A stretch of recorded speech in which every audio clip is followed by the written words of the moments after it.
Neil, how do you go about valuing a business?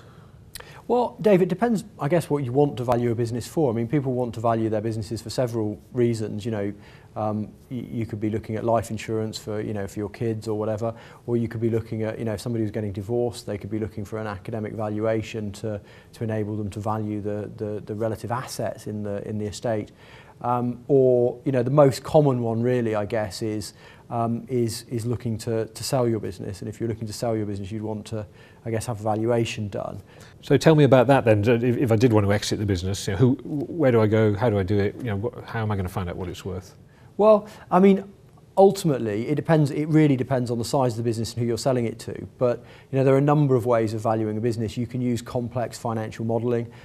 You can look at the cash flows of the business if they're robust enough going forward, and then you can discount them by a time value of money or a discount factor.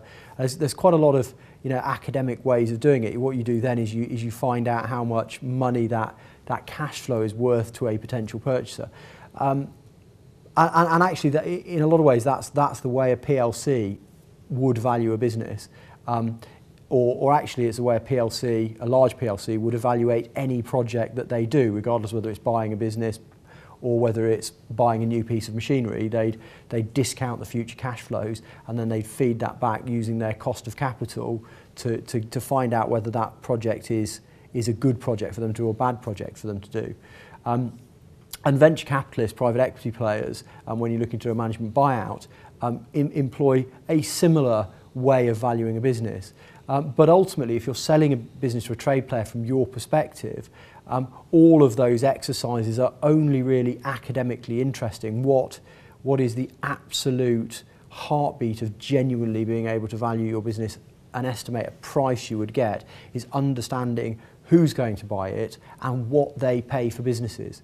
Because in reality, in the mid-market, in the £5 to £100 million deal value arena, businesses are generally valued on a multiple of largely EBIT, maybe EBITDA, so earnings before interest and tax, or earnings before interest, tax, depreciation, amortization, or they're valued, you know, in certain sectors like telecoms, they're valued on a multiple of gross profit.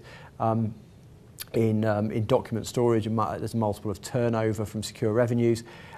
So there are always metrics in those industries that are generally a multiple of some factor or trading factor in the business.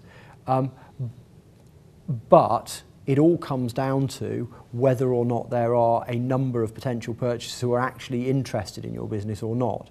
It's all very well saying that a business in your sector sold for 10 times earnings before interest and tax.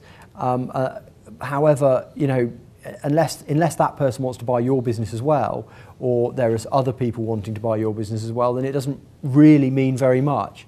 So the only robust way to value a business, in my opinion, in that space, is to really understand the business, really understand the field of potential purchasers who are genuinely likely to do a deal, and then put the two things together, which can be done confidentially through research, and come up with a very robust potential purchaser-based valuation.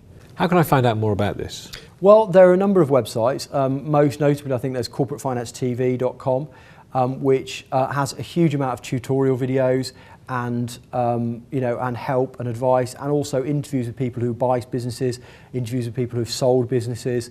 So you can learn about not just business valuation and not just the technical aspects of, you know, due diligence and legals, but you can also hear from people who've gone through it, the emotional experience of looking at selling a business and looking at valuing a business.